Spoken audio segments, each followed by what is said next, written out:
నిజమే చెప్పాలంటే నా భద్రత అంటే నాకు ఆశీర్వేసింది. ఈరోజు పొద్దున్నే నేను ఈ పర్యటనకు వస్తామంటే నా దృష్టికి తీసుకొచ్చారు.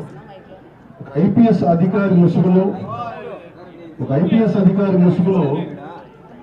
ఒక వ్యక్తి తిరిగాడు, వచ్చాడు, మొత్తం ఫోటోలు తీసుకున్నాడంటే నేను అడిగాను, అసలు ఎవరన్నా ఒక ఐపీఎస్ స్థాయి అధికారి వస్తే ఎవరన్నా అడుగుతాం కదా, how come it polices overlook అంటే ఎందుకు దీన్ని చూడలేకపోయారు అనేది నా పేషి అధికారులతో మాట్లాడుతున్నాను.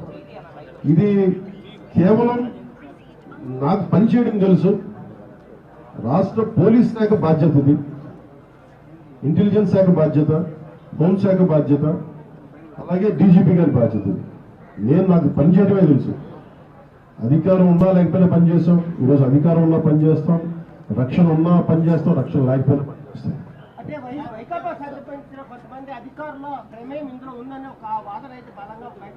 అంటే అది నాకు అంటే నేను వైకాపా విధి విధానాలను ఎదిరిస్తాం, కానీ ఒక మాట మాట్లాడబోయే ముందు దానికి సరైన ఆధారం లేకుండా మాట్లాడకూడదు.